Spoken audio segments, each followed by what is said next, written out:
बिस्मिल्लाहिर्रहमानिर्रहीम। अस्सलाम वालेकुम नाज़रीन, 2TV न्यूज़ के साथ मैं हूं साजिद फ़ारूक। नाज़रीन, 2018 के आम इंतखाबात के बाद जब वज़ीर आज़म इमरान ख़ान ने मुल्क में हुकूमत बनाई और पहली मरतबा तहरीक इंसाफ बरसर इक़्तिदार आई, तो उसके बाद से हम देख रहे हैं कि तहरीक इंसाफ की हुकूमत को और बिलख़ुसूस वज़ीर आज़म इमरान ख़ान को मुख्तलिफ़ चैलेंजों का सामना रहा है और इस सिलसिले में उन्हें अपोजिशन की तरफ से सख्त मुज़ाहमत भी देखने में मिली है। लेकिन इन तमाम तर सूरत हाल के बावजूद वज़ीर आज़म इमरान ख़ान जो हैं वो मुख्तलिफ़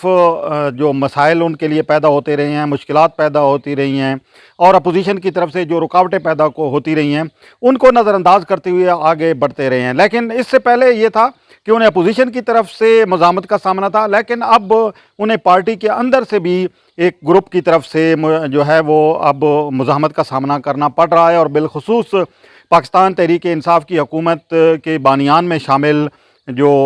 जहांगीर तरीन हैं उनकी वजह से अब इस वक्त तहरीक इंसाफ के कारकुन भी बेचैनी के शिकार हैं और हुकूमत को भी यकीनी तौर पर जो है एक नया चैलेंज दरपेश है। तहरीक इंसाफ में अब हम देख रहे हैं कि जहांगीर तरीन की क़यादत में एक हम ख्याल ग्रुप वजूद में आ गया और ये हम ख्याल ग्रुप जो है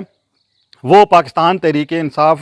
की हुकूमत के लिए मुश्किलात भी पैदा कर सकता है, क्योंकि ऐसे वक्त में जब बजट साजी का अमल जारी है और इस वक्त हम देख रहे हैं कि जो कौमी असम्बली है या फिर पंजाब असम्बली है वहाँ पे बजट जो है वो पेश होने वाला है और बजट साजी के अमल में और बजट के पेश करने के अमल में यकीनी तौर पर हुकूमत को ये कोशिश हुकूमत की भी है और हुकूमत को इस सिलसिले में जो अपनी अरकान हैं उनका एतमाद हासिल करना भी बहुत ज़रूरी है। तो जहांगीर तरीन की क़यादत में कल से हम देख रहे हैं जिस तरीके से सरगर्मियों में तेज़ी आई है और बिलख़ुसूस जो हम ख्याल ग्रुप की बातें सामने आई हैं जिससे और कहा गया है कि जो पार्लिमानी लीडर्स मुकर्रर कर दिए गए हैं कौमी असम्बली के लिए और पंजाब असम्बली के लिए जहांगीर तरीन ग्रुप की तरफ से, तो ये एक चीज़ जो है ये यकीनी तौर पर हुकूमत के लिए जो है मुश्किलात का बायस बन सकती है। लेकिन वज़ीर आज़म इमरान ख़ान जो है वो इससे पहले भी कहते आए हैं कि वो किसी के हाथों ब्लैकमेल नहीं होंगे। बिलख़ुसूस शुगर माफिया का वो जिक्र करते रहे हैं और शुगर माफिया की जो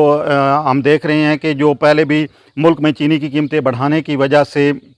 मुल्क के अवाम के लिए मसाइल जो हैं वो पैदा हुए हैं। तो इस सिलसिले में जो कमीशन की रिपोर्ट है वो भी आ चुकी है और उसी की रोशनी में कार्रवाई की जा रही है। जहांगीर तरीन जो है वो चाहते हैं कि पार्टी के अंदर जो वज़ीर आज़म इमरान ख़ान ने उन्हें जो मकाम पहले दे रखा था वही मकाम उन्हें अब भी मिलना चाहिए। लेकिन दूसरी तरफ एक ग्रुप जहांगीर तरीन के मुखालिफ भी सरगर्म अमल है और उसकी ये कोशिश है कि जहांगीर तरीन ग्रुप जो है वो पार्टी में उस तरह फाल ना हो जिस तरह के पहले था। आज जब कौमी असम्बली का जो इजलास हुआ है, कौमी असम्बली के इजलास में भी हम देख रहे हैं कि ये चीज़ जो है वो ज़ेर बहस रही है। मुख्तलिफ़ अरकान आपस में इस पर बातचीत करते रहे हैं, तबादला ख्याल करते रहे हैं कि जहांगीर तरीन जो है आइंदा क्या करने वाले हैं, क्योंकि जब बजट की मंजूरी का अमल होता है तो इसमें ये चीज़ बड़ी अहम होती है कि बजट में मंजूरी के अमल में अगर कोई हुकूमती रुकन हुकूमत का साथ नहीं देता तो उससे एक तो उसकी रुकनीत ख़त्म हो जाएगी और दूसरी हुकूमत के लिए भी यकीनी तौर पर बजट पास करना जो है वो उस लिहाज से मुश्किल का बायस बन सकता है, क्योंकि अगर हुकूमती अरकान की तादाद पूरी नहीं हो। लेकिन हुकूमत को इस सिलसिले में पुरज़्म है कि जो बजट की मंजूरी का अमल है वो आसानी से मुकम्मल हो जाएगा और बजट आसानी से फाइनेंस बिल जो है वो मंजूर कर लिया जाएगा। इस सिलसिले में वज़रा भी जो है वो पुरुमीद हैं कि जहांगीर तरीन जो है वो पार्टी के साथ ही रहेंगे और पार्टी को छोड़ के कहीं भी नहीं जा रहे। लेकिन इस सिलसिले में तमाम तर जो डेवलपमेंट हो रही है रोज़ाना की सतह पर, ये अब देखते हैं कि आगे क्या रुख अख्तियार करती हैं। जहांगीर तरीन ग्रुप को किस हद तक जो है वह हम पाकिस्तान तहरीक इंसाफ की क़यादत अपने साथ रख पाती है, इसका फ़ैसला जो है वो आहिस्ता आहिस्ता अगले मेरे ख्याल में अगले 10 दिनों में सामने आ जाएगा, जब बजट जो है कि मंजूरी का अमल जो है वो बाकायदा तौर पर शुरू होगा। इसी के साथ अपने मेज़बान साजिद फ़ारूक को दीजिए इजाज़त। अल्लाह हाफ़िज़।